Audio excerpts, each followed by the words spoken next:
जय श्री राम दोस्तों, कैसे हो आप सब। आप सभी का स्वागत है आज के इस व्लॉग में। दोस्तों, आज का अनुभव बहुत ही इम्पोर्टेंट है, जिससे कई लोगों के सवालों के जवाब मिलेंगे। कई बार होता है ना कि जेलसी के कारण अपने ही हमारा बुरा करना चाहते हैं, आस पड़ोस के हो या कोई रिश्तेदार हो, कोई मित्र हो, वे ही हमारा बुरा सोचते हैं। लेकिन कैसे बजरंगबली महाराज हमारी रक्षा करते हैं, आपको इस अनुभव से पता चल जाएगा। तो ध्यान से इस अनुभव को आखिर तक अवश्य देखिएगा। वीडियो पसंद आए तो लाइक और शेयर करना ना भूलें। नई हो तो चैनल को सब्सक्राइब करें। जय श्री राम का नारा लगाकर बेल आइकॉन को अवश्य दबाएं, ताकि आने वाले नए नए इंटरेस्टिंग व्लॉग्स हमारे फैमिली से जुड़े हो, Q&A वाले हो, या फिर ऐसी प्रभु से जुड़ी कोई कथा क्यों ना हो, आप सबसे पहले देख सकें। दोस्तों, वीडियो में आगे बढ़ने से पहले जानते हैं पिछले अनुभव वाले व्लॉग में पूछे गए सवाल का सही उत्तर। सवाल था, सुप्रसिद्ध मरघट वाले हनुमान जी का मंदिर कहाँ स्थित है। इसका सही उत्तर है दिल्ली। फिर से एक और बार कमेंट सेक्शन भर गया सही उत्तर के साथ, लेकिन मैंने 3 भक्तों के नामों का सिलेक्शन किया है शाउट आउट के लिए। उसमें से पहला नाम है प्रदीप कुमार जी, जो कि हरियाणा से बिलोंग करते हैं। प्रदीप जी, आपका बहुत बहुत धन्यवाद सही उत्तर देने के लिए। जय श्री राम आपको। दूसरा नाम है अंजू शर्मा जी, जो कि दिल्ली से ही बिलोंग करती हैं। अंजू जी, आपका बहुत बहुत धन्यवाद सही उत्तर देने के लिए। जय श्री राम आपको। और तीसरा नाम है शमशेर सिंह जी, जो कि रुद्रप्रयाग उत्तराखंड से बिलोंग करते हैं। शमशेर जी, आपका बहुत बहुत धन्यवाद सही उत्तर देने के लिए। जय श्री राम आपको। और दोस्तों, आज का सवाल है, हनुमान जी का सुप्रसिद्ध डुलिया मारुति मंदिर कहाँ स्थित है। सही उत्तर कमेंट में अवश्य दीजिएगा, और सही उत्तर के साथ आप अपना पूरा नाम और आप कहां से बिलोंग करते हैं, यानी किस गांव के शहर से बिलोंग करते हैं, वो भी मेंशन करिएगा। आइए दोस्तों, जानते हैं आज के अनुभव को। सभी भक्तों को जय श्री राम। मैं अपना नाम गुप्त रखना चाहती हूं और मैं छत्तीसगढ़ से बिलोंग करती हूं। मैं पिछले 16 सालों से नेगेटिविटी से परेशान थी। मैं उतना परेशान थी कि मुझे मरने का मन करता था। मेरी तबीयत हमेशा खराब रहने लगी थी। मैं दवाइयां खा खा कर परेशान हो गई थी। कभी कभी तो मन करता कि दवाई से अच्छा तो मैं जहर खा लूं। उन 16 सालों में हम लोगों ने 17 से 18 बार झाड़ फूंक करने वाले लोगों से हमने झाड़ फूंक भी करवाया, और हर बार कुछ न कुछ नेगेटिविटी हमारे घर से बाहर जाती थी, और वो सब हमें सपने के माध्यम से पता चल जाता। पर मैं पूरी तरह से ठीक नहीं हुई थी। मुझे अप्रैल 2024 में हनुमान जी के संकल्प के बारे में मेरे भाई के माध्यम से पता चला। मैं बचपन से ही शिव भक्त रही हूं, तो मैं पहले से ही भोलेनाथ की पूजा भक्ति करती थी। मैं अप्रैल में हनुमान जी से जुड़ी और उनकी पूजा करने लगी, पर मैं उनसे उतने भाव से नहीं जुड़ी थी।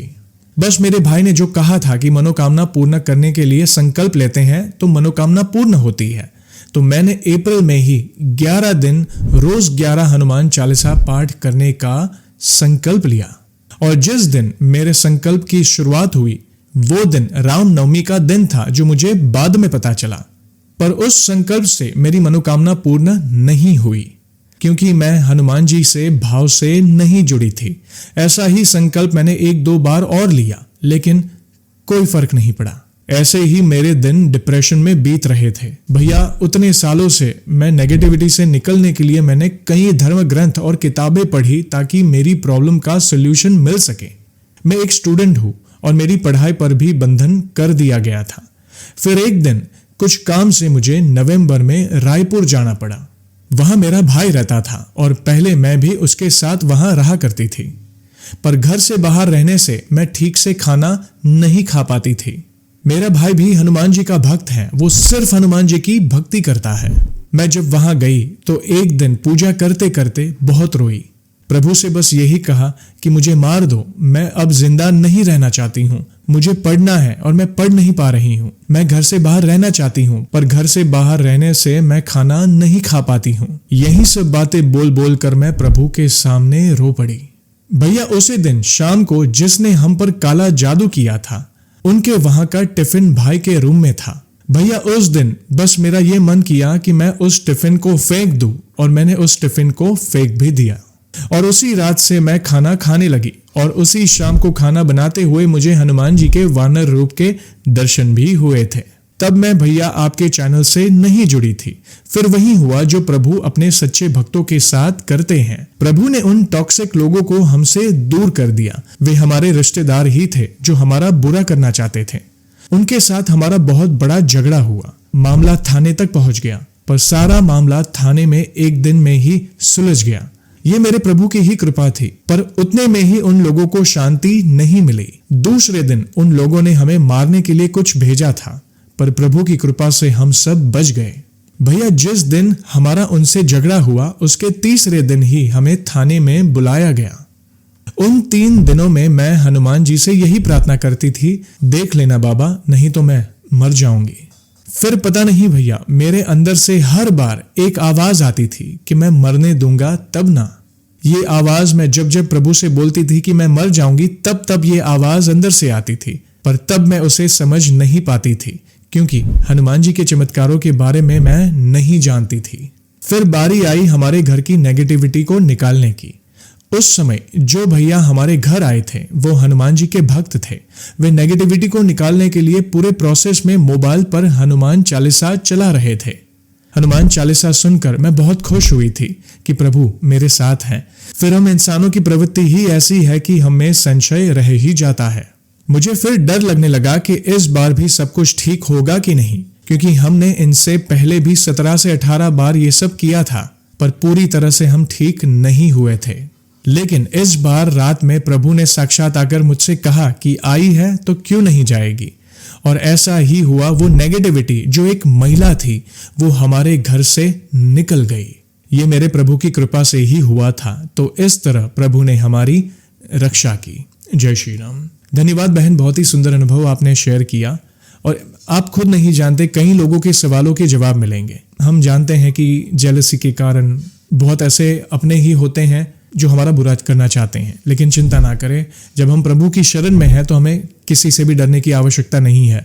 जिसको चाहे जो हाथ पैर मार ले, अगर आपके कर्म अच्छे हैं, आप प्रभु की शरण में हैं, तो कोई आपका बाल भी बांका नहीं कर पाएगा। तो ऐसे ही है हमारे बजरंगबली।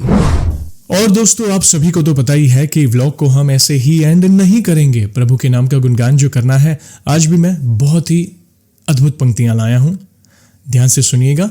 तो बोलिए सियावर रामचंद्र की जय, पवन सुत हनुमान की जय। राम ब्रह्म राम विष्णु, राम ही गुरु स्वरूप है, राम ही तो ओमकार, राम ही शिवोम है।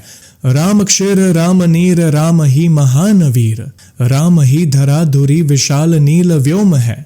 वासना के वृक्ष का अखंड अग्नि होम है, राम संग राम अंग, राम रोम रोम है। कोटि है कराल है, हृदय परम विशाल है, देह की रगों में दौड़ते हुए है रक्त राम। धड़कनों का वेग और श्वास अंतराल है, व्योम का हो और छोर या धरा की कोर कोर। दीन के दयालु राम, भक्त के कृपाल राम, वीर के लिए बने स्वयं वे स्वाभिमान है। योगियों के योग राम, साधकों के भोग राम, ज्ञानियों के हेतु वे प्रयोग के समान है। निर्बलों के पक्ष राम, दुर्बलों के वक्ष राम, है जड़ों के रक्ष राम, चेतनों के प्राण है। देख लो किसी भी और राम विद्यमान है। जय श्री राम। अद्भुत पंक्तियां हैं प्रभु से जुड़ी। दोस्तों, आज की ये पंक्तियां आपको कैसी लगी और आज का इन भक्त का अनुभव आपको कैसे लगा, प्लीज अपने विचार कमेंट के माध्यम से अवश्य दीजिएगा। वीडियो पसंद आई हो तो लाइक और शेयर करना ना भूलें। नए हो तो चैनल को सब्सक्राइब करें। जय श्री राम का नारा लगाकर बेल आइकॉन को अवश्य दबाएं, ताकि आने वाले नए नए इंटरेस्टिंग व्लॉग्स हमारे फैमिली से जुड़े हो, Q&A वाले हो, या फिर ऐसी प्रभु से जुड़ी कोई कथा क्यों ना हो, आप सबसे पहले देख सके। और जल्दी लौटूंगा मैं एक और इंटरेस्टिंग व्लॉग के साथ। तब तक जय श्री राम, जय हनुमान।